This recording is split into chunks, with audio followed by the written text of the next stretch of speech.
Hello dear students. तो crash course series में आज हम डिस्कस करेंगे रे ऑप्टिक्स का लेक्चर नंबर 2।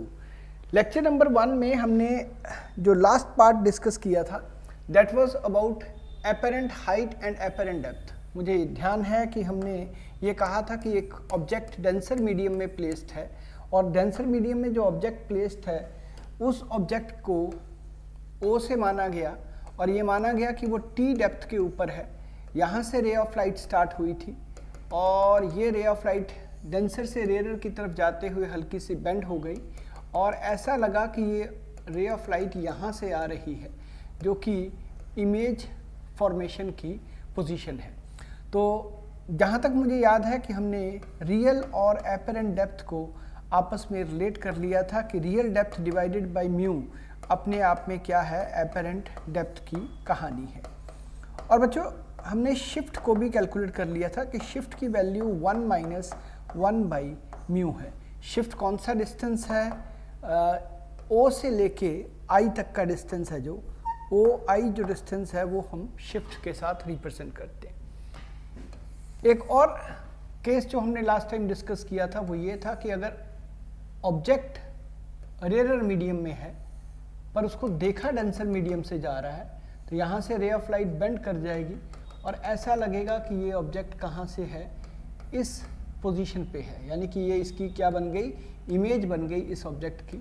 अगर ऑब्जेक्ट h हाइट के ऊपर था तो इमेज को हम h डैश हाइट के ऊपर मानते हैं और h डैश हाइट की value mu times h original है। तो इस केस में भी जो शिफ्ट हुई है इमेज की डेल्टा डैश, उस वैल्यू को अगर हम देखें तो वो म्यू एच नॉट में से माइनस कर दो एच नॉट, तो mu minus 1 into H not के साथ लिख सकते हैं। तो आपने देखा कि अगर ऑब्जेक्ट रेयर मीडियम में है और ऑब्जर्वर है जो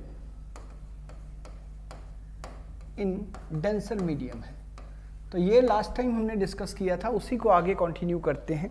अब इसी के ऊपर बेस्ड थोड़े बहुत सवाल कर लेते हैं। जैसे सपोज करो कि हमारे पास एक स्लैब है और ये स्लैब आई और ऑब्जेक्ट के बीच में रखा गया है। अगर हमें डिस्टेंस देखना हो तो ये 7 सेंटीमीटर है और स्लैब की जो थिकनेस है वो 3 सेंटीमीटर है। पहले तो ये सोचो कि स्लैब है जो कितनी शिफ्ट प्रोड्यूस करेगा। जो शिफ्ट प्रोड्यूस बाई स्लैब है वो कितनी है, वो डेल्टा है, वो t into 1 minus 1 by mu है, जैसा कि अभी अभी बताया गया। t की वैल्यू कितनी बेटा, 3 सेंटीमीटर।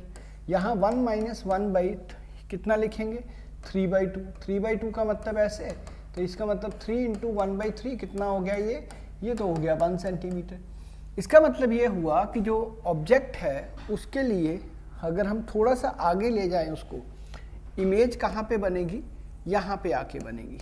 इमेज इधर आके बनेगी और जब इमेज बन चुकी है तो ये डिस्टेंस कितना है यहाँ से शिफ्ट का, 1 सेंटीमीटर है। तो ये कितना है, 6 सेंटीमीटर। तो ओवरऑल आई से अगर हम पोजीशन देखें तो image is nearer to eye by 1 centimetre, यानी कि टोटल मिला के पहले जो 10 सेंटीमीटर आ रहा था अब वो इमेज की जो पोजीशन है वो 9 सेंटीमीटर के ऊपर है। मैं कह सकता हूँ इमेज एट 9 सेंटीमीटर। बहुत आसान है, सिंपल से ही शुरू कर रहे हैं। अगला वाला केस देखते हैं। यहाँ पे आपको कहा गया कि 2 रेज ऑफ लाइट हैं जो कन्वर्ज करना चाहती हैं पॉइंट O की तरफ। तो O हमारे पास कौन सा ऑब्जेक्ट है भैया, ऑब्जेक्ट है वर्चुअल ऑब्जेक्ट। अब मैंने आपको बताया था कि जिस डायरेक्शन में रेज ऑफ लाइट जा रही हैं एक्चुअल में शिफ्ट भी उसी डायरेक्शन में होने होता है। जैसे इधर को रे ऑफ लाइट जा रही थी ऑब्जेक्ट से तो शिफ्ट भी इसी डायरेक्शन में हुआ। तो यहाँ पे जो शिफ्ट है वो कौन सी डायरेक्शन में होगा, मैं आपको बता दूं कि ऑब्जेक्ट अगर यहाँ है O तो शिफ्ट आगे को होगा जाके डेल्टा पॉइंट से, क्योंकि ये रेज ऑफ लाइट कहाँ से आ रही हैं, लेफ्ट टू राइट आ रही हैं। तो जिधर को रेज ऑफ लाइट जा रही होती हैं एक्चुअल में ऑब्जेक्ट के रेफरेंस में शिफ्ट भी उसी डायरेक्शन में होता है। तो आप शिफ्ट की बात अगर हम यहाँ पे करें तो कितना है डेल्टा, डेल्टा की वैल्यू इसमें भी आप कैलकुलेट कर सकते हो, t into 1 minus 1 by mu से लिखा जा सकता है भाई। तो t की वैल्यू कितनी है, 3 है, 1 माइनस म्यू की वैल्यू कितनी है, 3 बाई 2 तो आपके पास ये कितना आ गया 1 सेंटीमीटर। यानी कहने का मतलब ये कि जो 5 सेंटीमीटर के ऊपर आपको ऑब्जेक्ट नज़र आ रहा था, अब वो ये शिफ्ट 1 सेंटीमीटर का होने की वजह से ये 5 है और ये 1 है, यानी कि जो इमेज की फाइनल पोजीशन है वो यहाँ से कितने सेंटीमीटर के ऊपर है बच्चों, वो यहाँ से 6 सेंटीमीटर के ऊपर है। तो ये दो चीज़ें आपको पता लग गई कि शिफ्ट ऑफ द इमेज उसी डायरेक्शन में होगी जिस डायरेक्शन में रेज ऑफ लाइट जा रही है। चलिए आगे बढ़ते हैं, नोट कर लीजिए इसको। अब अगला अगर आप क्वेश्चन देखें तो यहाँ पे 2 स्लैब्स आ गए हैं, एक ग्लास एज ए मीडियम है और दूसरा वाटर एज ए मीडियम है। दोनों मीडियम्स अपनी अपनी शिफ्ट प्रोड्यूस करेंगे और उसकी वजह से नेट शिफ्ट आ जाएगी। अगर मैं पहले ग्लास की और वाटर की अगर मैं शिफ्ट कैलकुलेट करूं तो वो आती है मेरे पास 4 सेंटीमीटर 1 - 1/4 बाई यहाँ पे 3, यानी ये कितना आ गया 1 सेंटीमीटर आ गया। अगर मैं डेल्टा 2 शिफ्ट की बात करूं तो वो आता है 3 सेंटीमीटर उसकी थिकनेस 1 - 3/2, यानी ये कितना आ गया, ये भी 1 सेंटीमीटर आ गया। तो अगर आप नेट शिफ्ट की बात करो तो नेट शिफ्ट दोनों की ही डेल्टा 1 + डेल्टा 2 से आ जाएगी। तो ये कितना आ गया नेट शिफ्ट भैया, नेट शिफ्ट आ गई डेल्टा 1 + डेल्टा 2, यानी टोटल मिला के कितना आ गया 2 सेंटीमीटर आ गया। तो अब जो ऑब्जेक्ट है वो अपीयर टू रेज अप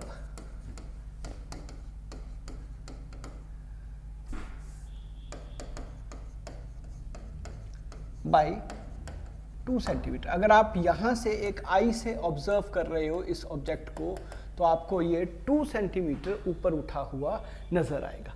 चलिए अगला देखते हैं। अभी तक मैंने हर पर्टिकुलर केस में जो आई का मीडियम है वो एयर रखा था, इसके अलावा, जबकि अब यहाँ पे मैंने क्या कहा है कि आई का मीडियम एयर नहीं है, इंस्टेड यहाँ पे मीडियम डिफरेंट है, यहाँ मीडियम डिफरेंट है और यहाँ मीडियम डिफरेंट है। अगर तीनों ही जगह मीडियम डिफरेंट है तो उस केस में जो एपरेंट पोजीशन है उसको हम कैसे कैलकुलेट करेंगे, उसको हम हर रीजन में जो डिस्टेंस है वो रियल पोजीशन होगी बेटा, real divided by mu into summation, इस ढंग से ये आएगा। समेशन का मतलब ये हुआ कि आप सबसे पहले तो ऑब्जेक्ट वाली साइड से शुरू कीजिए। देखिए T1/μ1 आएगा, जैसे रियल ओवर, हम क्या कहते थे, रियल ओवर म्यू। सेकंड वाला केस में T2/μ2 आएगा। और इस बार आपके पास क्या है, आई भी अपने आप में एक मीडियम के अंदर प्लेस्ड है, तो हम उसके लिए भी क्या कहेंगे, जितने डिस्टेंस के ऊपर आई है उसके साथ यहाँ पे μ3 लिखा जाएगा। ये किसके लिए है, आई का डिस्टेंस फ्रॉम स्लैब, ठीक बेटा। और ये μ3 क्या है, जो मीडियम है, जहाँ पे medium where eye is exist, यानी जहाँ जहाँ पे जो है उसी के हिसाब से आपने T1/μ1, T2/μ2, T3/μ3 लिख देना है। आगे बढ़ते हैं, अब नोट कर सकते हैं। ये वाली प्रॉब्लम्स भी कई बार आ जाती हैं जिसमें हम कहते हैं कि बर्ड और फिश, काफ़ी बार प्रॉब्लम आती है। देखिए क्या कहा जाता है कि बर्ड एक हाइट के ऊपर है फ्रॉम द लेक, जो लेक का सरफेस है उससे एक हाइट के ऊपर है बर्ड, और फिश उस लेक के h डेप्थ या x डेप्थ नीचे है। देखिए यहाँ पे मैंने फिश को y डेप्थ नीचे माना है और बर्ड को x हाइट के ऊपर माना है। देखिए बर्ड हमेशा एयर में ही होगा, जबकि फिश को हम हमेशा वाटर में लिखेंगे या एक पर्टिकुलर मीडियम के अंदर लिखेंगे जिसका रिफ्रैक्टिव इंडेक्स म्यू के बराबर है, ठीक। तो चलिए देखते हैं। अब अगर हम नॉर्मली पोजीशन देखें तो किसने किसको देखा है ये बहुत मैटर करता है। अगर बर्ड फिश को देखेगा तो उसको फिश ऊपर को रेस नजर आएगी, पर अगर फिश ने बर्ड को देखा तो बर्ड उसे यहाँ से थोड़ा सा ऊपर नजर आएगा। इसीलिए आप देखो कि जो फिश है उसको अगर वो वाटर से एक पर्सन को देखती है, एक पर्सन की हाइट उसे बड़ी हुई नज़र आती है। इवन आप भी स्विमिंग पूल के अंदर अगर पानी के अंदर हो तो पानी के बाहर की चीज़ें आपको रेज्ड अप नज़र आएंगी, उनकी हाइट ज़्यादा नजर आएगी, जो अपेरेंट हाइट का केस बनता है। खैर anyway, position of bird seen by fish, fish का अपना ये डेल्टा डिस्टेंस है, आप कह लीजिए डेल्टा 1 डिस्टेंस है, या इसको मैं z डिस्टेंस भी कह सकता हूँ, z कह लीजिए, डेल्टा 1 कह लीजिए। ये फिश अपने वाले मीडियम में तो सेम ही डिस्टेंस देखेगी, प्लस म्यू टाइम्स x, ये है distance of fish, distance of bird as seen by fish. और अगर मैं position of fish as seen by bird देखूं तो उसको मैं z डैश मान लेता हूं या उसको मैं डेल्टा 2 मान लेता हूं, ठीक है बेटा। अब किसने देखा है? बर्ड ने देखा है, तो बर्ड को अपने वाला डिस्टेंस तो सेम टू सेम नजर आएगा, पर फिश के केस में वो रियल डिवाइडेड बाय म्यू कर देगा। रियल डिवाइडेड बाय म्यू का मतलब y डिवाइडेड बाय म्यू, ठीक है बच्चों।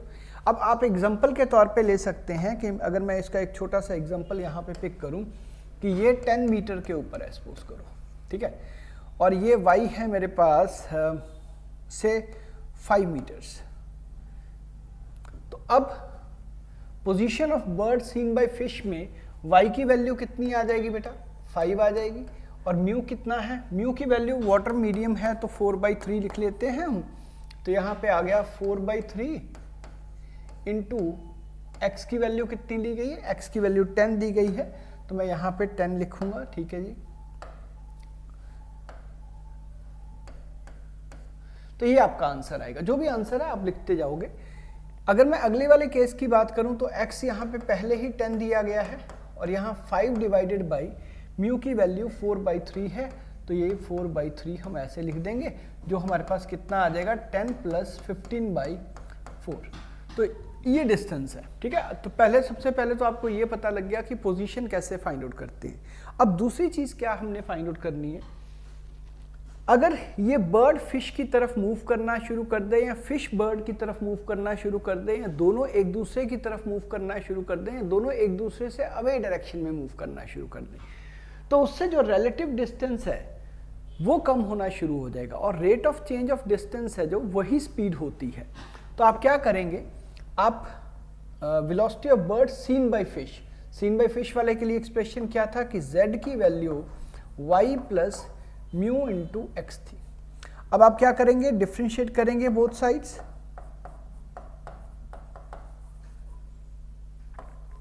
तो ये आ गया z बार y बार या y डॉट कह लो म्यू इंटू एक्स डॉट। आप समझ लीजिए कि x डॉट मैंने क्या लिखा है, dx/dt लिखा है, y डॉट क्या लिखा है मैंने, dy/dt लिखा है। ये क्या है, ये velocity of x dot velocity of bird है, ठीक, और ये वेलोसिटी ऑफ फिश है, ठीक है, और ये है velocity of bird seen by fish. अब आपके दिमाग में ये आ सकता है कि सर इसको कब पॉजिटिव लेना है और कब नेगेटिव लेना है। देखिए, अगर दोनों ही जो बर्ड और फिश हैं वो लेवल की तरफ, जो आपका वाटर लेवल है उसकी तरफ चलते हैं, तो उनको आपने पॉजिटिव लेना है, यानी टुवर्ड्स वाटर लेवल आप पॉजिटिव लोगे और away from the water level आप नेगेटिव लोगे। तो मैंने लिख दिया यहाँ पे कि टुवर्ड्स वाटर लेवल आप इसे पॉजिटिव लोगे और away from the water level आप इसे नेगेटिव मानोगे। तो ये पॉइंट भी क्लियर हो गया। आगे बढ़ते हैं। नेक्स्ट हमने यहाँ पे कहा कि भाई अगर आप ऐसी बात कर रहे हो तो velocity of fish as seen by bird भी बता दो। तो देखें क्या है, फिश ने जब बर्ड ने फिश को देखा तो हमारे पास z डैश की वैल्यू थी। z डैश की वैल्यू कितनी आई थी बेटा, x plus y by mu आया था। तो अब आप क्या करोगे, z डैश का डॉट, ठीक, इसको सही ढंग से कर लेते हैं एक बार, z डैश का dot x dot plus y dot by mu. तो आपको समझ आती है बात कि ये डॉट का मतलब है rate of change of distance, यानी ये है velocity of fish seen by bird. आप इसकी एग्जांपल्स कर सकते हैं। मैं आपको एक छोटी सी एग्जांपल दे देता हूँ आगे एक और क्वेश्चन बना के। यहाँ पे आप मान लीजिए कि ये जो बर्ड है वो यहाँ पे है और फिश यहाँ पे है, ठीक है बेटा। ये फिश यहाँ से सपोज कर लीजिए 5 मीटर्स के ऊपर है, और चलिए 6 मीटर्स कर देता हूँ मैं। ये 6 मीटर्स के ऊपर है और ये बर्ड यहाँ से सपोज कर लेते हैं हम कि 9 मीटर्स के ऊपर है। चलिए दो एक डिस्टेंसेस मैंने मान लिया। ये अब 2-3 केसेस हम डिस्कस कर लेते हैं कि bird move velocity of bird है जो वो सपोज कर लीजिए हमने मान लिया कि 3 मीटर पर सेकंड है, ठीक है बेटा। और ये वेलोसिटी ऑफ फिश है जो वो मैंने मान लिया कि 1 मीटर पर सेकंड है। अब अभी मैंने ये नहीं कहा कि ये ऊपर को जाएगी या नीचे को जाएगी, और यही हमारा सवाल बनेगा यहाँ पे कि कौन कौन से टाइम पे, इस टाइम पे जहाँ पे जब ये डिस्टेंसेस हमें नज़र आ रहे हैं, तो या उस टाइम पे यहाँ पे ये डिस्टेंसेस हैं, पोजीशन और डिस्टेंस दोनों हमें कैलकुलेट करने हैं। आप सबसे पहले कैलकुलेट कीजिए, चलिए क्वेश्चन मेरे साथ साथ कीजिए कि वेलोसिटी, आप सबसे पहले कैलकुलेट कीजिए position of bird seen by fish, और सेकंड आपने कैलकुलेट करना है position of fish seen by bird, ठीक है। अगर ये दोनों आपके लिए होमवर्क है, मैं नहीं करा रहा आपको, अभी अभी हमने किया था वैसे ही करना है। हमें अब फाइंड आउट क्या करना है, velocity of bird seen by fish if a both move towards water level, water air interface की तरफ मूव करते हैं, दोनों उसी की तरफ मूव करते हैं, यानी दोनों को हमने पॉजिटिव माना है। और बी केस में कह देता हूं fish move away and bird towards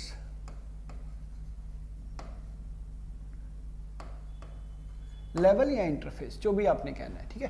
तो अब आप पहले तो ये सोचिए कि हमें देखा क्या गया है, वेलोसिटी ऑफ बर्ड देखना है, सीन बाय फिश है।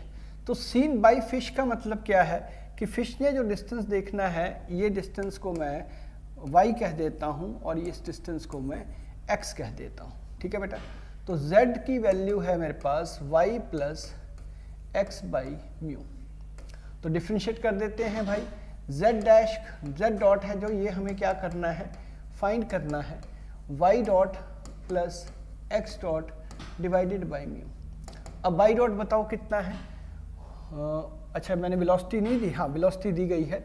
वेलोसिटी जो y डॉट है वो किसकी वेलोसिटी है बेटा, वो फिश की वेलोसिटी है, 1 लिखी गई है। पता है ना पॉजिटिव क्यों लिख रहे हैं, इसलिए लिख रहे हैं क्योंकि वो इंटरफेस की तरफ जा रहा है। और दूसरे वाला वेलोसिटी कौन सी है बच्चों, दूसरी वेलोसिटी है हमारे पास 3 भी हमने पॉजिटिव क्यों लिखा है बताओ, 3 इसलिए पॉजिटिव लिखा है क्योंकि हमें पता है कि वो भी इंटरफेस की तरफ ही आ रहा है। अब म्यू की वैल्यू इसमें वाटर था क्योंकि, तो म्यू की वैल्यू मैंने लिख दी है 4/3।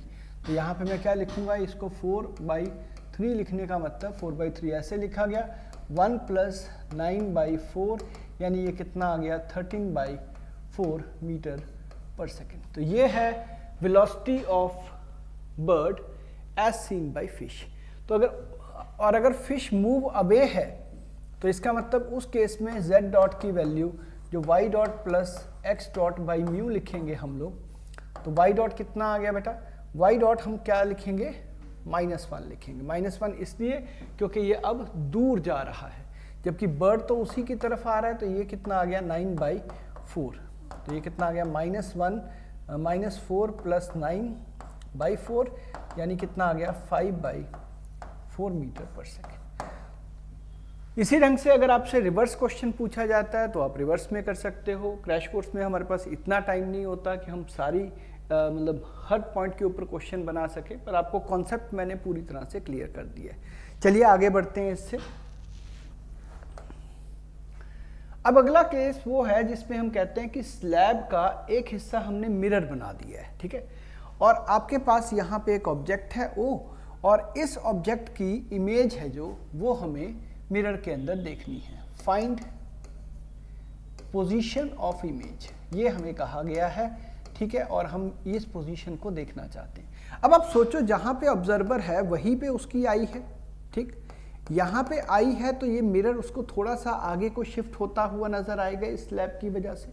तो हुआ ये है बच्चों कि मिरर उसको थोड़ा सा यहाँ पे नजर आया है, शिफ्ट हो गया है मिरर बाय अमाउंट डेल्टा।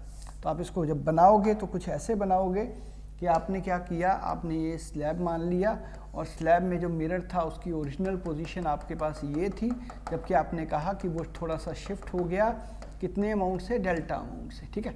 तो अब आपके पास जो ऑब्जेक्ट है वो कितने डिस्टेंस के ऊपर रह गया, वो d माइनस डेल्टा के ऊपर रह गया बच्चों। तो इसका मतलब ये भी डिस्टेंस डेल्टा है, तो यहाँ से ये कितने डिस्टेंस के ऊपर आ गया, d माइनस डेल्टा के ऊपर आ गया जो उसकी इमेज है। तो इधर से जो मिरर से कितने डिस्टेंस के ऊपर आ गया, फ्रॉम मिरर जो इमेज एग्जिस्ट करती है वो करती है d माइनस 2 डेल्टा के ऊपर। तो ये है पोजीशन ऑफ द इमेज। तो आपको समझ आ गया कि बेसिकली इधर से देखने पर, जैसे मैं इधर से सामने वाले मिरर को देखूंगा तो इधर से देखने पर मिरर मुझे थोड़ा सा आगे को शिफ्ट होता हुआ नजर आएगा, तो उसकी जो नई पोजीशन है वहाँ से जो डिस्टेंस है उसी से उतना ही डिस्टेंस बिहाइंड द मिरर बनेगी इमेज, और वो डिस्टेंस हमारे पास d माइनस 2 डेल्टा है ओरिजिनल मिरर से, ध्यान रखना ओरिजिनल मिरर से। तो अगर मैं इसी कॉन्सेप्ट को यहाँ पे ले जाऊँ तो आपको कहा गया कि एक ऑब्जेक्ट O है और O की मुझे इमेज देखनी है इस जगह के ऊपर, इमेज देखनी है मिरर के अंदर, ठीक है बच्चों। आप इमेज कैसे देखोगे, आप इमेज ऐसे देखोगे कि ये जो डेल्टा है, पहले तो ये कैलकुलेट कर लीजिए, डेल्टा आ गया 4 माइनस 4/3, ठीक है, और ये कितना आ गया 1 सेंटीमीटर आ गया। तो यानी कि मिरर ऊपर नजर आएगा 1 सेंटीमीटर से। तो आपने क्या कहा है, d माइनस 2 डेल्टा कहा है। भैया d कितना है पहले से चेक कर लो, टोटल d 6 सेंटीमीटर है, 6 माइनस 2 इंटू 1 कितना आ गया 4 सेंटीमीटर। आपको पता लग गया कि ये डेल्टा ऊपर को गया होगा पहले 1 सेंटीमीटर, तो ये 2 और 1 5 रह गया, तो 5 यहाँ से पीछे है, तो 5 यहाँ से पीछे, 5 में से एक और माइनस कर दो तो कितना रह गया 4। वही चीज़ है जो हम यहाँ पे डिस्कस कर रहे हैं, ठीक है बच्चों, आप नोट कर सकते हो। आगे बढ़ें।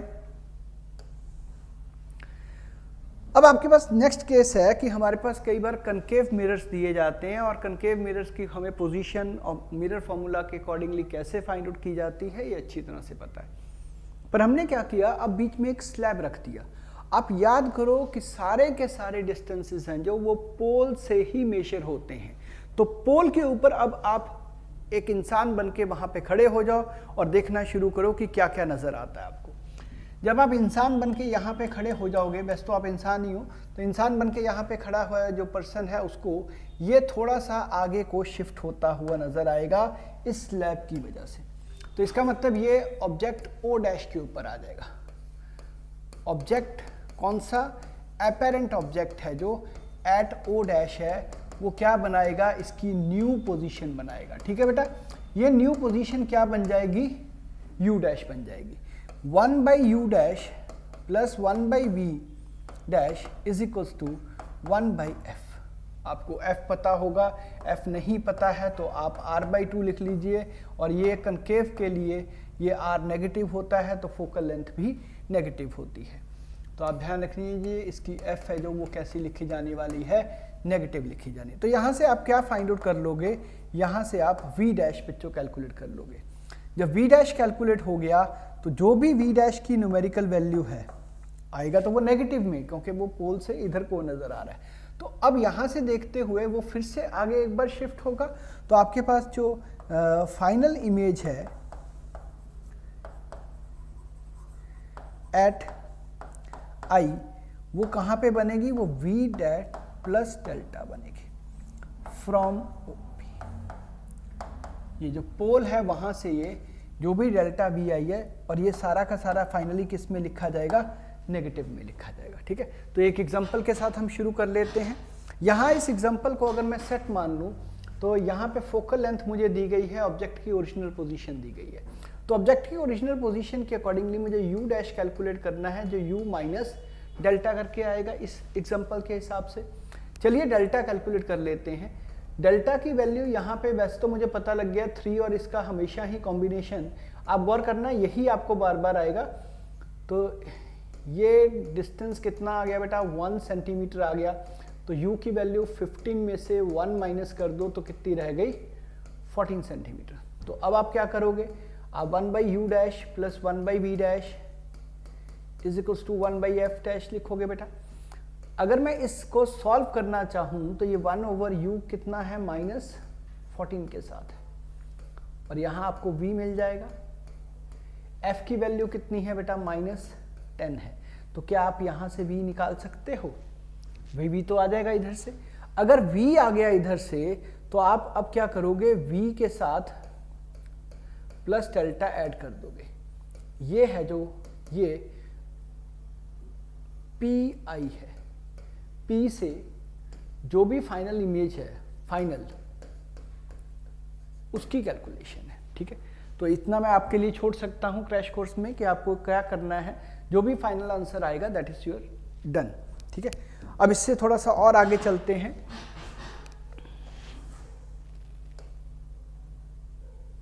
लीजिए, ये एक सवाल है जिसमें क्या कहा गया है, पहले तो पढ़ो।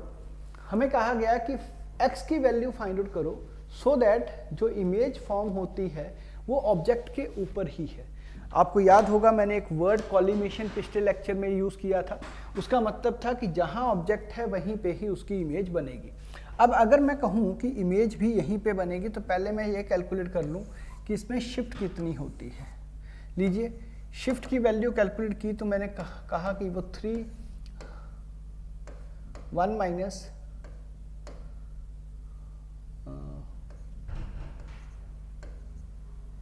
एक मिनट,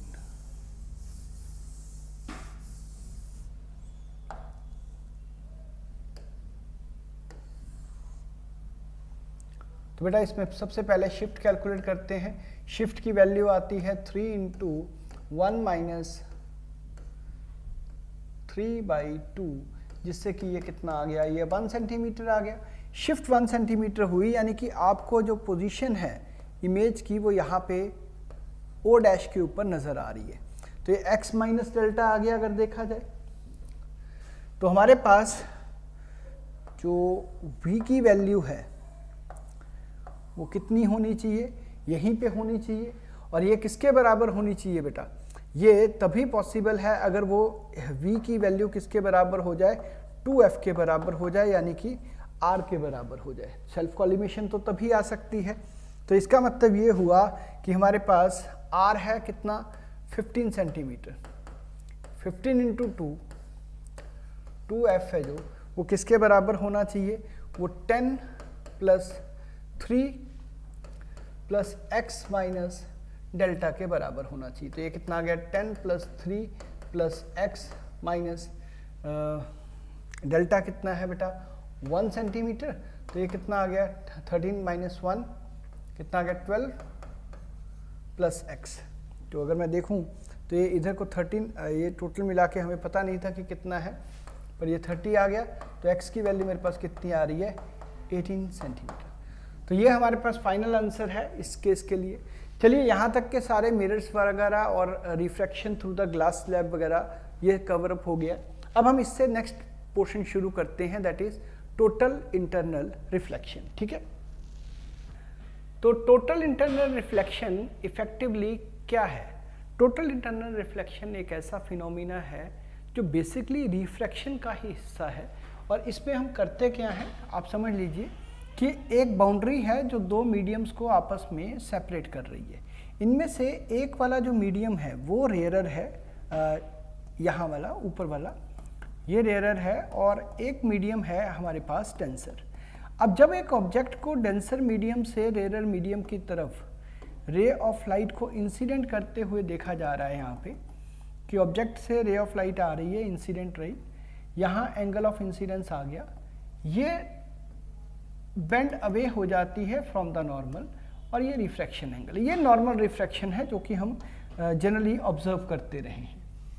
अब एक स्टेज ऐसी आ सकती है जहाँ पे ये रे ऑफ लाइट कुछ इस हिसाब से एक्ट करेगी, ये रे ऑफ लाइट कुछ इस हिसाब से इंसिडेंट होगी कि जो रिफ्रैक्शन एंगल है वो 90 डिग्री हो जाए। ये तब जब भी होगा तो एंगल इंसिडेंस का क्रिटिकल एंगल कहलाएगा, यानी एक ऐसा एंगल है जिसके ऊपर जब भी रे ऑफ लाइट इंसिडेंस होगी डेंसर से रेयर मीडियम की तरफ जाते हुए, तो उस एंगल को क्रिटिकल एंगल कहेंगे। उस टाइम पे जो रिफ्रैक्टेड रे है वो ग्रेस करती है सरफेस को, हम कहेंगे कि ये क्या करती है, ग्रेस करती है सरफेस को, यानी सरफेस के साथ ही आगे निकल जाती है। अब इसके लिए आप म्यू क्या लिखोगे, म्यू डेंसर म्यू रेयरर लिखोगे बेटा, जिसको आप 1/म्यू रेयरर म्यू डेंसर लिख सकते हैं। और ये कितना आ गया, sine of i incidence over sine of r, और साइन ऑफ आई की अगर मैं बात करूं तो आई की वैल्यू तो थीटा सी है और आर की वैल्यू 90 डिग्री है।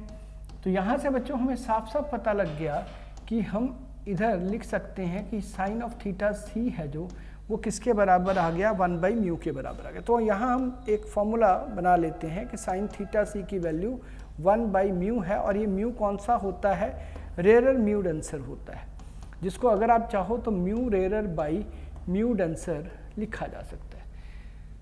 अगर आप इसको और क्लोजली ऑब्जर्व करो इस पूरे प्रोसेस को, तो हमें इतना पता लगता है कि हमेशा क्रिटिकल एंगल के लिए आप म्यू रेयरर ऊपर लिखते हो और म्यू डेंसर नीचे लिखते हो साइन थीटा सी फाइंड करने के लिए। आप कहोगे सर एक काम करो, वाटर ग्लास इंटरफेस का हमें क्रिटिकल एंगल बता दो। तो वाटर के लिए म्यू मुझे याद है 4/3 होता है बच्चों, ग्लास के लिए मुझे याद है कि म्यू की वैल्यू 3/2 होता है। इसके लिए साइन थीटा सी की वैल्यू अगर लिखी जाए तो वो 4/3:3/2 यानी कितना आ गया बेटा, 8/9 आ गया।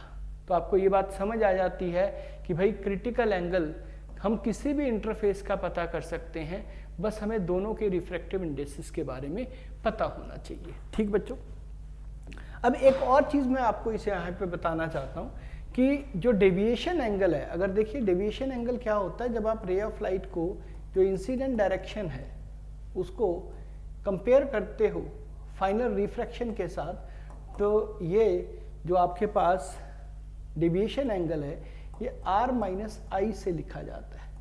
तो मैं बता दूं बच्चों कि जो डेविएशन एंगल है कई बार उसको हम एंगल ऑफ इंसिडेंस के साथ उसका ग्राफ पूछा जाता है आपसे कि इंसिडेंस एंगल जैसे जैसे आप बढ़ाते जाओगे उस ढंग से डेविएशन एंगल कितना चेंज होता जाएगा। तो आपको ये ग्राफ याद रखना है, commit to memory this particular graph. इसकी एक्सप्लेनेशन कि ये बना कैसे है ये मैंने 2 ईयर वाले कोर्स में और 1 ईयर वाले कोर्स में बच्चों को कराया हुआ है, पर अभी क्रैश कोर्स में बेटा हम इसको नहीं करेंगे। ठीक है, तो आपको बस याद रखना है कि अगर डेविएशन का ग्राफ इंसिडेंस के साथ आ जाए, यहाँ पे क्या है, डेल्टा क्या है, डेविएशन एंगल है, अगर डेविएशन का ग्राफ आ जाए आपको इंसिडेंस एंगल के साथ, आई एंगल के साथ, तो आपने ये वाला ग्राफ याद रखना है। ठीक है, शेप याद रख लेना, बाकी आपका आंसर आ जाएगा।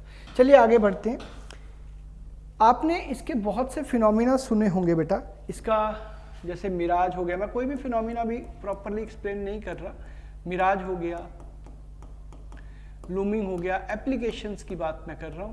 ठीक है, आप स्पार्कलिंग ऑफ डायमंड हो गया,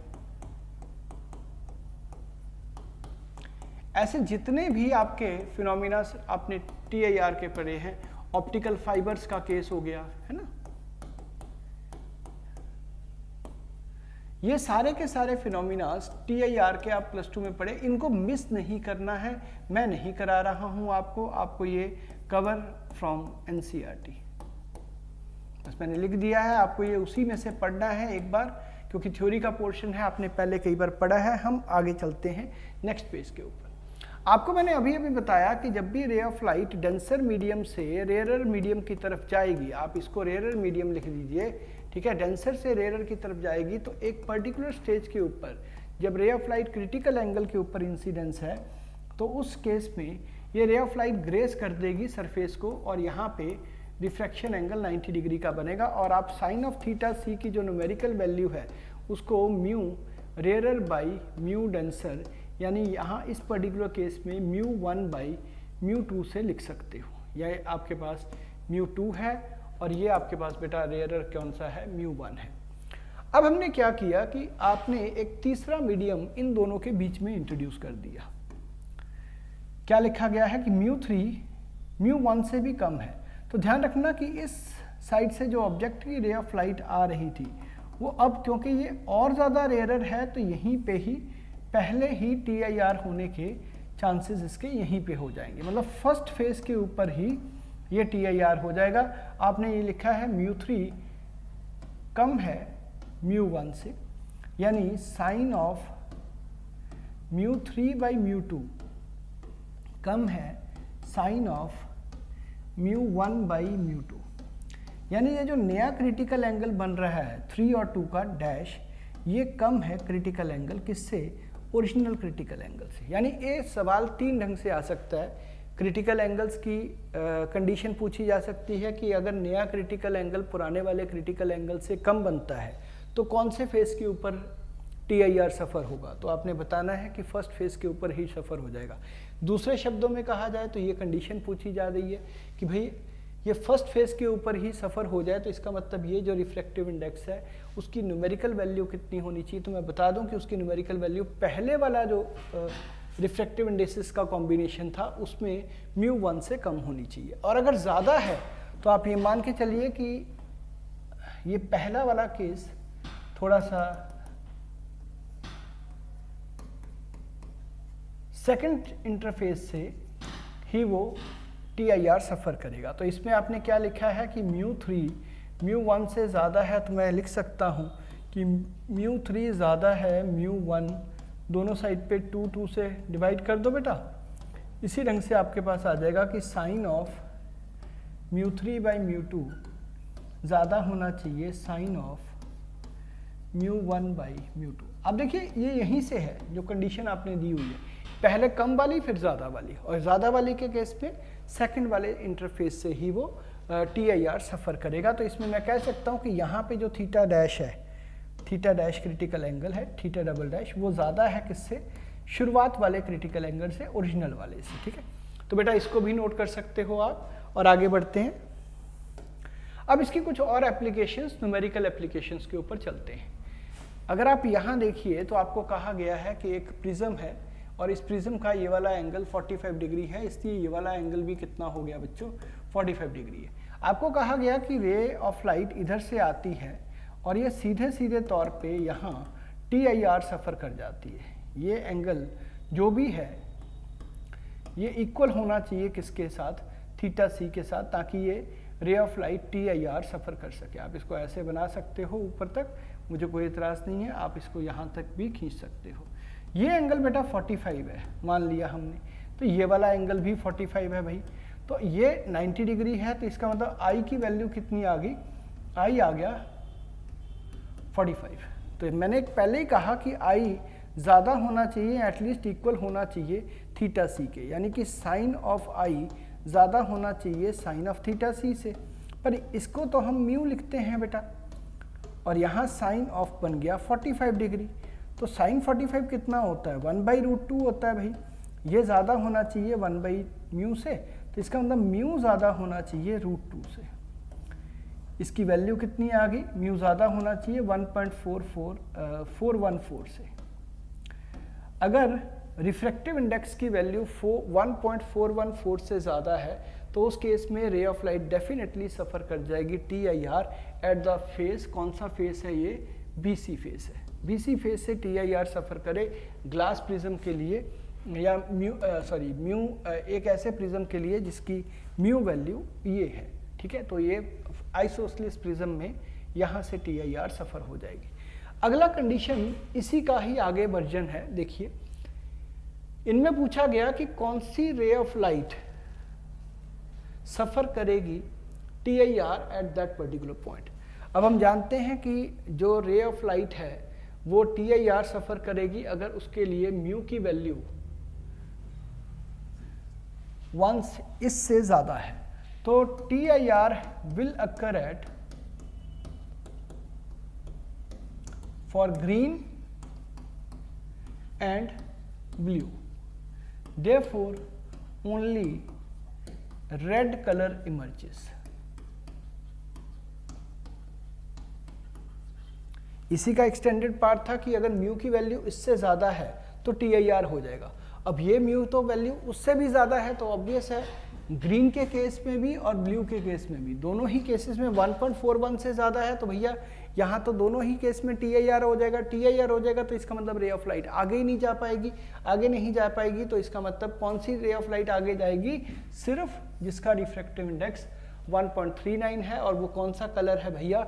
वो रेड कलर है। ठीक है बच्चों, यहाँ तक बात समझ आती है। हम आगे बढ़ जाते हैं।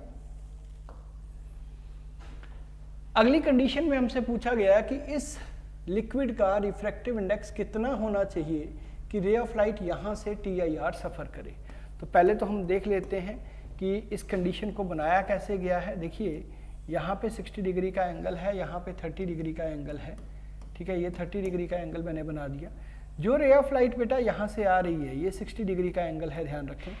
उसके लिए ये एंगल ऑफ इंसिडेंस है। ठीक है, मैं मान लेता हूँ कि ये एंगल ऑफ इंसिडेंस कितना है? 60 डिग्री है। अब आई की वैल्यू ग्रेटर देन होनी चाहिए थीटा सी से, यानी साइन ऑफ आई ज़्यादा होना चाहिए साइन ऑफ थीटा सी से, यानी साइन ऑफ 60 डिग्री ज़्यादा होना चाहिए बेटा किससे? क्रिटिकल एंगल से, जो कि म्यू रेयरर बाई, यानी mu liquid by mu glass के बराबर है। ग्लास हमें पता है ये कितना आ गया? √3/2, और ये कितना आ गया? म्यू लिक्विड, ये कितना आ गया? 3/2। तो आपके पास म्यू लिक्विड की वैल्यू हमेशा ही कम होनी चाहिए 3√3/4 से। अब देखिए न्यूमेरिकली आपको ऐसे बहुत से केसेस बन सकते हैं, तो आपको तैयार रहना चाहिए। अगला केस करते हैं, देखिए कैसे आया है। नेक्स्ट केस चेक कीजिए। आपको एक पाइप दी गई है जिसमें रे ऑफ लाइट यहाँ से एंटर तो कर गई, पर इधर आके TIR सफ़र करती है। तो कहानी वही है बच्चों कि ये नॉर्मल है, ये जो रेडियस के अलॉन्ग लाइन होती है वो नॉर्मल होती है। ठीक है, तो आपने कहा कि आई को ज़्यादा होना चाहिए किससे? थीटा क्रिटिकल से, तभी TIR हो पाएगा, तभी रे ऑफ लाइट इधर जा पाएगी। यानी साइन आई की वैल्यू ज़्यादा होनी चाहिए साइन ऑफ थीटा सी से, यानी साइन ऑफ आई क्या लिखा गया है पहले तो पता कर लो। देखिए साइन आई अगर हम यहाँ से देखें तो ये बनता है R/R+2R। ठीक है बेटा, ये ज़्यादा होना चाहिए किससे? 1/μ से। ठीक है, तो आप इसमें लिख सकते हो कि म्यू R ज़्यादा होना चाहिए R+2R से। तो ये वो कंडीशन है जो आपके पास गिवन है कि रे ऑफ लाइट सफ़र कर जाए TIR from this particular point P। देखिए बेटा आराम से आप क्वेश्चंस को नोट कीजिए। मैंने पहले ही कहा कि हमेशा जब भी आप इस पूरे चैप्टर को या कभी भी पूरे लेक्चर को देख रहे हैं तो लेक्चर को 3 हिस्सों में बांटो। पहले half an hour, next half an hour और उससे नेक्स्ट हाफ एन आवर। तो पहले हाफ एन आवर को देखने के बाद एक बार उसकी पूरी रिवीजन कीजिए, फिर नेक्स्ट हाफ एन आवर को देखने के बाद फिर से उसकी रिवीजन कीजिए, और हर बार जब आप फर्स्ट फेज में फर्स्ट हाफ एन आवर को देख रहे हो उसमें जितने भी पेजेस मैंने कवर किए हैं या जितनी बार स्क्रीन चेंज हुआ है, हर बार जब एक बार स्क्रीन पूरा भर जाए तो आपने उसको पॉज लेना है और इसको पूरे नोट करना है। नोट करने के बाद ऑल्दो आपको PDF साथ में शेयर्ड है, पर आप इसको नोट करके फिर समझ के लिखने के बाद ही आगे बढ़ें। तो आपको 2 से 3 घंटे लगेंगे 1.5 घंटे के लेक्चर को कवर करने में, पर आपकी जो तैयारी है वो इस हिसाब से हो जाएगी कि आपका डेफिनेटली जो एंट्रेंस एग्ज़ाम है 100% क्लियर होगा। ठीक है, चलिए बेटा आगे बढ़ते हैं। यहाँ हमारे पास एक सवाल दिया गया है और इसमें हमें मेजर क्या करना है, हमें फिश का जो फील्ड ऑफ व्यू है वो मेजर करना है। आप यूँ समझ लो कि अगर फिश ने अगर आउटसाइड वाले पर्सन्स को देखना है तो वो सिर्फ आर रेडियस तक ही देख सकती है।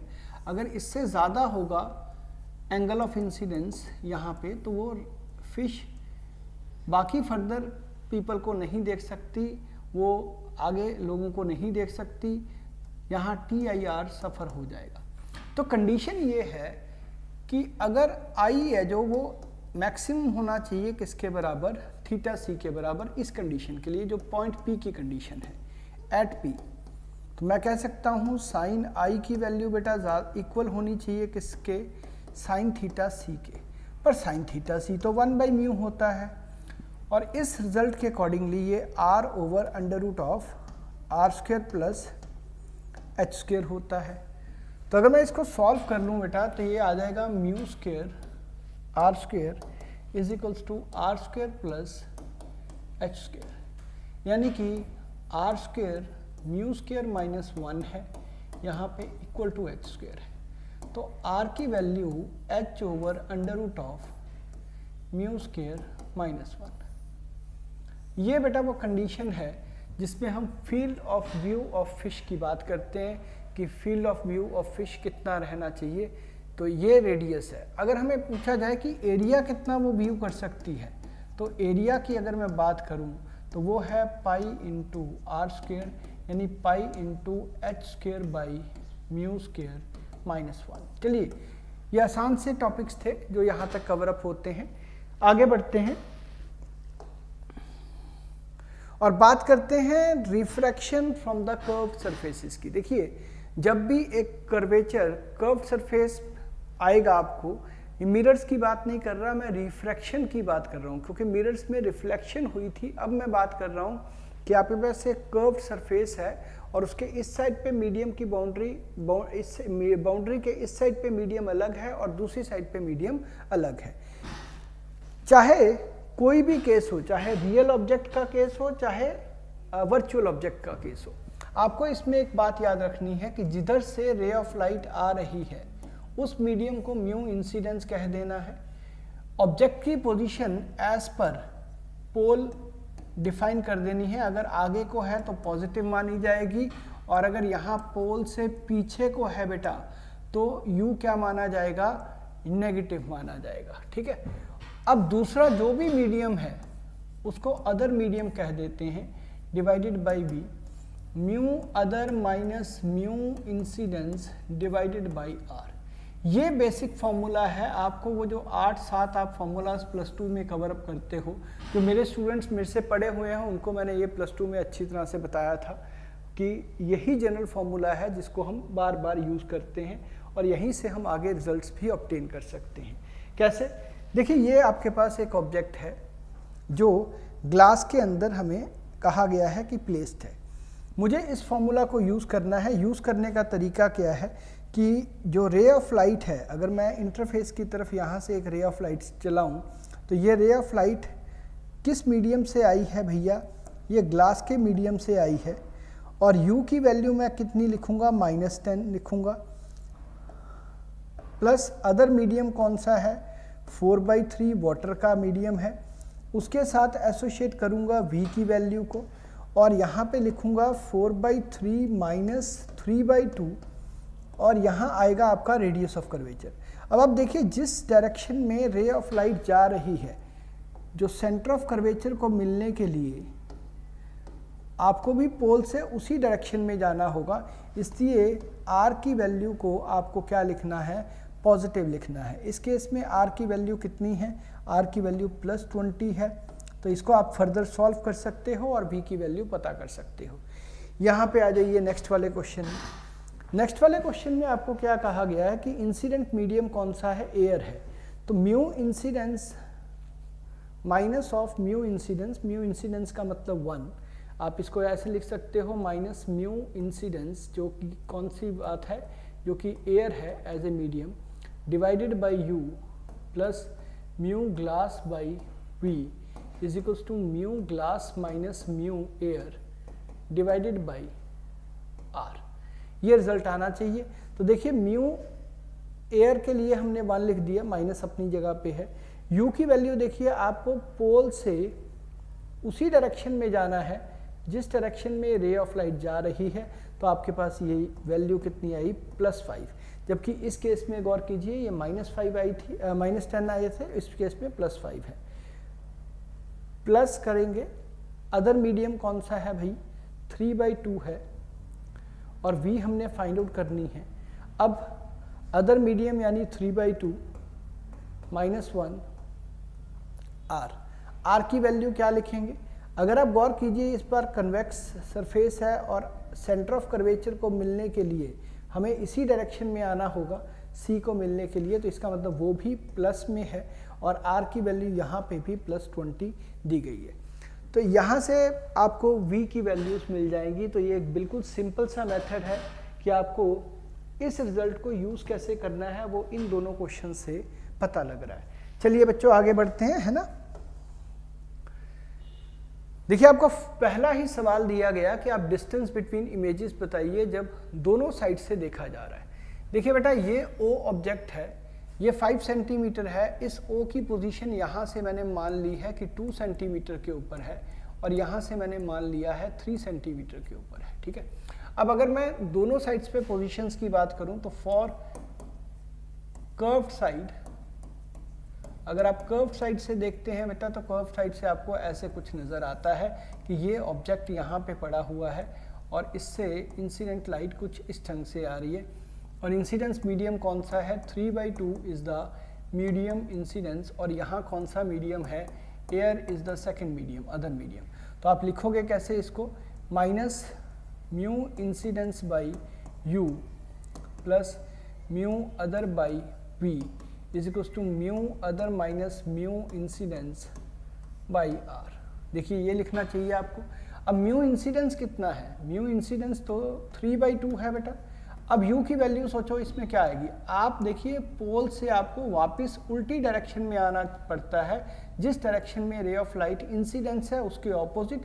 तो इसलिए u की वैल्यू क्या है, u की वैल्यू नेगेटिव लिखी जाएगी और कितनी नेगेटिव लिखी जाएगी, -2। अदर मीडियम कौन सा है, air is the other medium, ये v1 की पोजीशन है, म्यू अदर है 1 माइनस 3/2। अब r की वैल्यू के लिए फिर से आपको इधर को वापस आना पड़ता है, तो r भी आप क्या लिखोगे, नेगेटिव ही लिखोगे। यहाँ पे r कर्वेचर रेडियस कितना है, 5 सेंटीमीटर है, तो ये 5 आ गया। तो इधर से आप सॉल्व करोगे तो सॉल्व करने के बाद आपको v1 की न्यूमेरिकल वैल्यू मिल जाएगी, ठीक है। और दूसरी बात करते हैं, फॉर प्लेन साइड,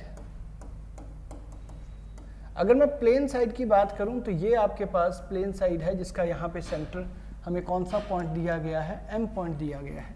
आपको ये ऑब्जेक्ट यहाँ पे 3 सेंटीमीटर के ऊपर नज़र आता है, तो मुझे पता है कि ये इधर को क्या हो जाएगा, शिफ्ट हो जाएगा भाई।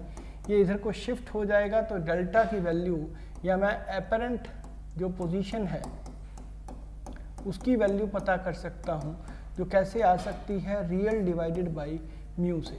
अब रियल कितना है, 3 सेंटीमीटर है भाई, और यहाँ पे कितना है, 3/2 है ये, तो यानी कि ये 6/3 आ गया, यानी ये कितना आ गया, 2 सेंटीमीटर आ गया। तो आपके अकॉर्डिंगली जो हमारे पास यहाँ इमेजेस बनने वाली हैं उसमें से एक इमेज यहाँ पे बनेगी और एक इमेज यहाँ बनेगी। ये I2 की वैल्यू है जो मैं आपको यहाँ पे शो कर रहा हूँ कि ये कितनी है, 2 सेंटीमीटर है और ये V1 है, ठीक है। तो आपको जो गैप पता करना है वो गैप कैसे पता होगा बेटा, आप 5 में से माइनस कर देंगे 2 प्लस V1 के डिस्टेंस को, तो वहाँ से आपको ये गैप है जो ये आसानी से पता लग सकता है, राइट बच्चों। आ जाएं अगले क्वेश्चन के ऊपर। आप अच्छी तरह से इसको पहले नोट कर लीजिए बेटा, बात को समझ लीजिए। V1 V2 की देखिए मेरे पास क्योंकि टाइम कम है बच्चों, तो मेरा काम है कि ज़्यादा से ज़्यादा मैं कॉन्सेप्ट्स को कवर अप करूँ, ठीक है, और ज़्यादा से ज़्यादा क्वेश्चंस को कवर अप करूँ। न्यूमेरिकली लास्ट में जाके आप इसको सॉल्व कर सकते हो, कोई बड़ा इशू नहीं है। तो वेलोसिटी और ऑब्जेक्ट और इमेज, वेलोसिटी किस किस की, एक ऑब्जेक्ट की, और इमेज की वेलोसिटी कैसे देखनी है वो हमें पता करना है। देखिए आपने कहा कि minus mu incidence by you plus mu other by v is equals to mu other minus mu incidence by r. अगर आप इसको डिफ्रेंशिएट कर दीजिए बेटा तो ये minus u raise to power minus one mu incidence plus mu other v raise to power minus one, इधर को डिफ्रेंशिएट करेंगे तो ये रिजल्ट तो ज़ीरो आ जाएगा। अभी फ़िलहाल इसको ज़ीरो नहीं लिख रहे हैं, अभी इसको एज इट इज लिख रहे हैं कि mu object other minus mu incidence by are, ये ऐसे लिखा जा सकता है भाई। इसको जब आप डिफ्रेंशिएट करोगे तो देखिए डिफ्रेंशिएशन का रिजल्ट आपको साफ साफ नज़र आएगा। देख लेते हैं बेटा कैसे। माइनस तो है ही है यहाँ पे, तो यहाँ पे आ गया minus one u raise to minus two plus यहाँ म्यू इंसिडेंस प्लस कर दो इसमें mu other minus one v raise to minus two is equals to zero. ठीक है बेटा, तो ये आपके पास बना क्या है, माइनस माइनस देखिए प्लस हो गया, mu incidence by u square बराबर हो गया किसके, mu other by v square के, क्योंकि नेगेटिव दूसरी साइड पे जाके पॉजिटिव हो गया। ठीक है, तो आपको जो v की वैल्यू है यहाँ पे d u by d t भी आना चाहिए और यहाँ पे d v by d t भी आना चाहिए। ठीक है, तो इसको थोड़ा सा चेंज कर देते हैं, तो ये आ गया velocity of object into mu incidence by u square is equals to velocity of image by v square into mu other. तो इस रिज़ल्ट को अगर हम सॉल्व करना चाहें तो इसको सॉल्व किया जा सकता है। कैसे किया जा सकता है कि वेलोसिटी ऑफ इमेज है जो वो यहाँ पे आ गई v बाई यू का whole square mu incidence by mu other. तो ये मेथड है जिसमें हम velocity of image velocity of object के साथ रिलेट कर सकते हैं। चलिए मैं एक क्वेश्चन और यहाँ पे पिक कर लेता हूँ। जो यहाँ पे हमने कहा है वो वैल्यू समझ लेते हैं कि कैसे है। जैसे ये आपके पास एक कर्व्ड सरफेस है बच्चों, इस कर्व्ड सरफेस पे मैंने कहा कि ये सरफेस ही इधर को मूव करना शुरू कर देता है 3 मीटर पर सेकंड की स्पीड से, ये इधर को मूव कर देता है विद स्पीड ऑफ आप लगा लीजिए कि 5 मीटर पर सेकंड। ठीक, और ये जो रेडियस है ये मैंने कहा 20 मीटर्स दिया गया है। ऑब्जेक्ट है जो वो यहाँ पे ऑलरेडी गिवन है मेरे पास, लेट अस से कि u की वैल्यू मैं कह देता हूँ कि 10 मीटर के बराबर है। मैंने सब कुछ इस बार मीटर्स के अंदर लिया है। म्यू ग्लास की वैल्यू भी हमें दी गई है, कितनी है 3/2 है, और यहाँ म्यू एयर है। सबसे पहले तो आपको ये पता करना चाहिए कि इसमें म्यू इंसिडेंस कितना है। म्यू इंसिडेंस है एयर, जिसको आपने 1 लिखा। चलिए मैं पहले फॉर्मूला लिखता हूँ दोबारा से ताकि आपको आदत पड़े। Mu incidence by you plus mu other by V, शाबाश, mu other minus mu incidence by are, ये रिलेशन था बच्चों। आप लोग इस रिलेशन से आगे बढ़िए और म्यू इंसिडेंस को लिखिए -1, यू की वैल्यू कितनी आई -10, प्लस म्यू अदर की वैल्यू कितनी आई 3/2, वी हमें फाइंड आउट करना है v1, म्यू अदर कितना है 3/2 -1, उसमें से r की वैल्यू आपके पॉजिटिव +20, यहाँ से आपको क्या मिल जाएगा, v मिल जाएगा बच्चों। अब आपको क्या करना है, आपको फाइंड आउट करना है velocity of image with reference to surface. वो किसके बराबर है, v बाई यू का whole square mu incidence by mu other, इसके बराबर है बच्चों। अब आप देखिए जो भी आपने v की वैल्यू यहाँ पे फाइंड आउट की होगी उसको यहाँ पे पुट करेंगे आप। u की वैल्यू ऑलरेडी हमें गिवन है कितनी, -10, इसलिए कोई फ़र्क नहीं पड़ता कि वो प्लस आता है या माइनस आता है, उसको स्क्वायर हो ही जाना है। म्यू इंसिडेंस की वैल्यू फिर से 1 है, म्यू अदर की वैल्यू 3/2 है, और यहाँ पे velocity of object with reference to surface आ गया। अब वेलोसिटी ऑफ ऑब्जेक्ट की बात अगर मैं करूँ तो वो 5i हैट है, इसमें से माइनस कर दो 3i हैट, क्योंकि ये जो रिजल्ट लिखा जाएगा ये velocity of object minus velocity of surface लिखा जाएगा। इसी ढंग से ये result velocity of image with reference to velocity of surface लिखा जाएगा। तो ये आपके पास वेलोसिटी ऑफ आई जो आ रहा है, वेलोसिटी ऑफ सरफेस की वैल्यू 3i के बराबर है। तो यहाँ पे मुझे v सिर्फ फाइंड आउट करने की ज़रूरत है। चलिए मैं यहाँ पे v फाइंड आउट कर ही लेता हूँ। ये कितना आ गया बेटा, ये हाफ आ गया, ये 1/40 आ रहा है इसका मतलब। तो ये 1/10 दूसरे साइड पे चला गया,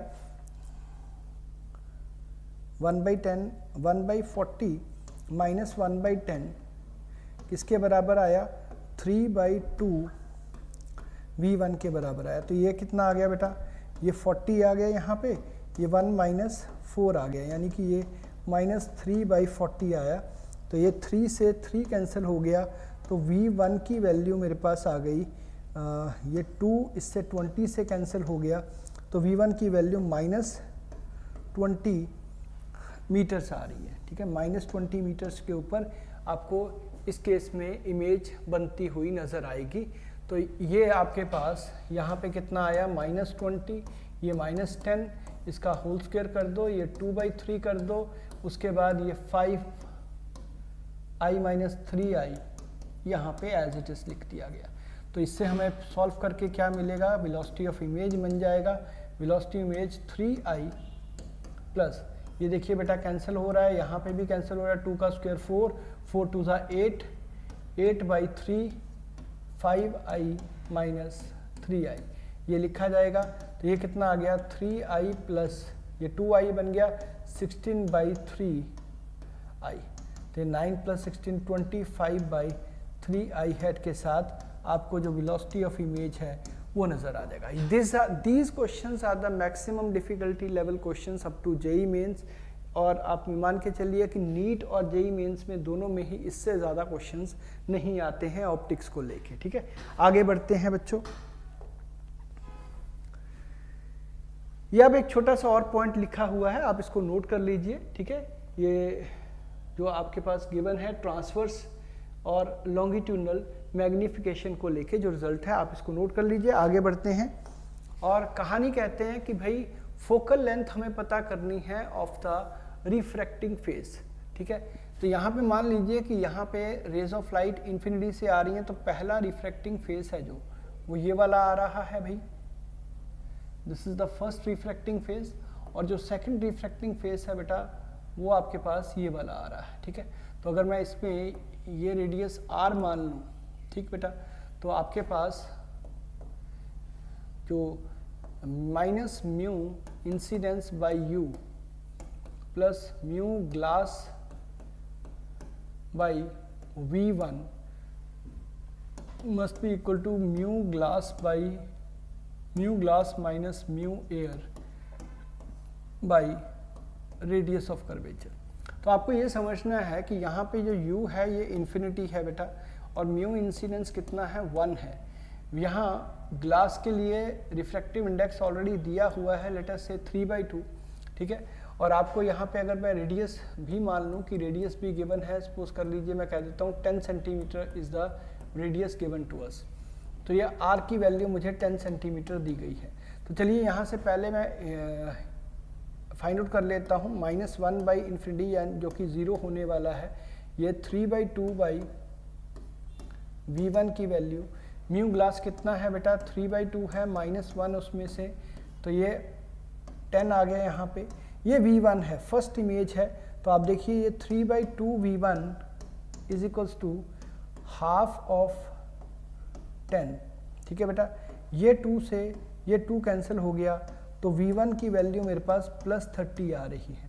तो +30 का क्या मतलब है कि ये जो रेज ऑफ लाइट हैं वो पोल से +30 की तरफ चल रही है, यानी यहाँ से आने वाली जो रेज ऑफ लाइट हैं जब यहाँ तक पहुँचेंगी बेटा, तो उनको कन्वर्ज करना है किसकी तरफ, कन्वर्ज करना है एक ऐसे डिस्टेंस की तरफ जो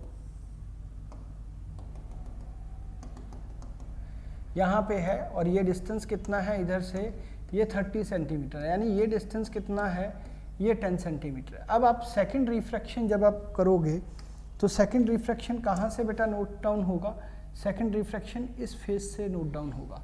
तो फॉर सेकंड रिफ्रैक्शन आप क्या कहोगे,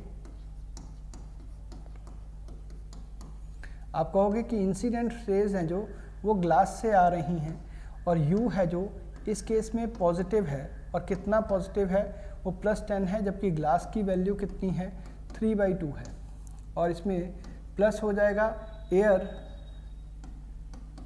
और ये आपके पास फाइनल इमेज V2 नज़र आएगी, mu air minus mu glass by radius of curvature, जो कि आपको, क्योंकि इधर को वापस आपको आना पड़ेगा, तो इसलिए R की वैल्यू आपको क्या नज़र आएगी, नेगेटिव, क्योंकि पोल से जो इंसिडेंट लाइट है वो इस डायरेक्शन में जा रही है। ठीक है बेटा, तो ये कितना आ गया, -3/2। U की वैल्यू कितनी लिखोगे बोलो बच्चों, U की वैल्यू लिखेंगे +10 प्लस म्यू एयर कितना है 1, V2 यहाँ पे 1 - 3/2। रेडियस की वैल्यू अगर हम देखें तो कितनी है, +10 नहीं, यहाँ पे -10 मैंने कहा कि ये आ जाएगा -10, और आपके पास जो भी अब V2 की वैल्यू आएगी वो आपका फाइनल आंसर है, और उसी को ही हम इसकी फोकल लेंथ कैलकुलेट करके कह देंगे कि यहाँ से V2 आ गया, जो भी V2 आया तो total 2R + V is the focal length of this particular lens जो फाइनली रेज ऑफ लाइट आ रही है। तो फोकल लेंथ कितनी आ गई इसकी, फोकल लेंथ आई हमारे पास 2R + V2। ये आपके पास इस ग्लास स्फीयर की, एक रिफ्रैक्टिंग स्फीयर की फोकल लेंथ है जो कि हमने कैलकुलेट की है। चलिए आगे बढ़ते हैं। हमारे पास अब जो नेक्स्ट केस आता है वो आता है लेंसेज का। लेंसेज में भी बेटा दो ही रिफ्रैक्टिंग सरफेसेस होते हैं, एक इस साइड से और एक इस साइड से। लेंस बेसिकली एक बाउंड्री है, एक मीडियम है जिसको दो रिफ्रैक्टिंग सरफेसेस ने बाउंड करके रखा है, first refracting surface and here is the second refracting surface. अब मान लीजिए कि ये वाला R आपको पॉजिटिव मानना है और ये वाला R आपको नेगेटिव मानना है। इस केस में ये R आपको क्या लिखना है बेटा, R1 इस केस में नेगेटिव है और इस केस में R2 क्या है, पॉजिटिव है, क्योंकि जब भी आप डायरेक्शन ऑफ लाइट में जाएंगे, इंसिडेंट लाइट की डायरेक्शन में जाएंगे, तो आपको पॉजिटिव मानना है और साइन कन्वेंशंस के अकॉर्डिंगली, अदरवाइज आपको नेगेटिव लिखना है। ये इंसिडेंट लाइट है और अगर मैं इधर भी देखूं तो ये R1 पॉजिटिव है और R2 इस केस में नेगेटिव है। अब मान लीजिए कि आपके पास एक लेंस है जिसकी मुझे फोकल लेंथ कैलकुलेट करनी है, तो इस लेंस की फोकल लेंथ को कैलकुलेट करने के लिए जो मेरे पास एक्सप्रेशन है वो मुझे पता है कि mu lens over mu medium -1 1/R1 -1/R2। अब जैसे कि इक्वी कॉन्वेक्स लेंस होता है, यहाँ पे अगर मैं कह देता कि R1 और R2 बिल्कुल बराबर हैं, तो वहाँ पे आपके पास 1/FL की वैल्यू क्या बन जाती, mu lens over mu medium -1 2/R बन जाती बेटा ये। और अगर इस केस के लिए मैं यही रिजल्ट लिख दूँ तो यहाँ पे 1/FL की value mu L over mu M -1, पहले तो 1/-R बनेगी, फिर यहाँ पे भी 1/-R बनेगी, यानी ये क्या आ जाएगा -2/R mu L over mu M -1। अब ये लेंस वेदर कन्वर्जिंग है या डाइवर्जिंग है वो डिपेंड करेगा इस FL के ऊपर। अगर FL की वैल्यू, अगर FL मेरे पास पॉजिटिव आती है तो इसका मतलब रेज ऑफ लाइट ऐसे करके क्या करने वाली हैं, कन्वर्ज करने वाली है। और अगर FL की वैल्यू ऐसे आ रही है तो इसका मतलब रेज ऑफ लाइट डाइवर्ज करने वाली है और मुझे इस लेंस से पीछे आके फोकल लेंथ ऑब्टेन करनी पड़ेगी। अब याद कीजिए कि ज़्यादातर ये वाला जो केस होता है जो मैंने बाद में बनाया है बच्चों, ये आप किस में देखते हो, आप कनकेव के नॉर्मल बिहेवियर में देखते हो, और ये किस में देखते हो, आप कन्वेक्स के नॉर्मल बिहेवियर में देखते हो, जिसको मैं यहाँ पे शो करने वाला हूँ। अगर नॉर्मल बिहेवियर है तो ये वाला रिजल्ट रहेगा। नॉर्मल बिहेवियर का मतलब जो आपने लिखा है mu L over mu M, इस केस में क्या है, ग्रेटर देन 1 है। देयरफॉर कॉन्वेक्स के लिए कॉन्वेक्स है जो वो कन्वर्जिंग रहेगा, क्योंकि यहाँ पे -1 करने पर भी उसकी फोकल लेंथ पॉजिटिव ही रहेगी। फोकल लेंथ पॉजिटिव किसके लिए? कॉन्वेक्स के लिए, और FL नेगेटिव है किसके लिए? कनकेव के लिए। अब इसको लिख लीजिए कि FL नेगेटिव है बच्चों किसके लिए? कनकेव के लिए। ठीक, यानी कन्वेक्स का बिहेवियर आपको बिल्कुल नॉर्मल लगेगा कि वो रेज ऑफ लाइट इधर से आएंगी और ऐसे मर्ज कर जाएंगी, जबकि कनकेव के केस में ये रेज ऑफ लाइट आएंगी और ऐसे डाइवर्ज कर जाएंगी। ठीक हो गया।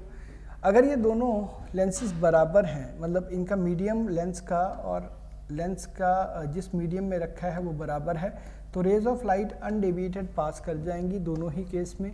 ऐसा रीज़न इसलिए होगा, वो आपको फिर ऊपर वाले एक्सप्रेशन से पता लग रहा है कि μL ओवर μM -1 क्या हो जाएगा? 0 हो जाएगा। देयरफॉर F है जो वो क्या हो जाएगा बच्चों? इन्फिनिटी हो जाएगा। फोकल लेंथ इन्फिनिटी हो जाएगा, तो इसका मतलब फर्स्ट लेंस है जो और सेकंड लेंस दोनों में से रेज ऑफ लाइट पैरेलली ही आगे को निकल जाएंगी। अब मैं तीसरा केस इसमें पिक कर लेता हूं कि ये केस है एबनॉर्मल बिहेवियर। एबनॉर्मल बिहेवियर का मतलब है जो कॉन्वेक्स है, जो शेप में कॉन्वेक्स है, वो डाइवर्जिंग लेंस हो जाएगा, क्योंकि इस केस में इस केस में μL ओवर μM की जो न्यूमेरिकल वैल्यू है वो लेस देन 1 हो जाएगी। तो इसलिए F कॉन्वेक्स है जो इसमें वो क्या हो जाएगा बेटा? नेगेटिव हो जाएगा, जबकि जो कनकेव है इस केस में वो कनकेव क्या हो जाएगा? इस केस में पॉजिटिव हो जाएगा। चलिए, जो मैंने अभी तक लिखा है उसको एक बार पॉज लेके दोबारा से शुरू कीजिए, फिर हम इससे आगे बढ़ते हैं। ठीक।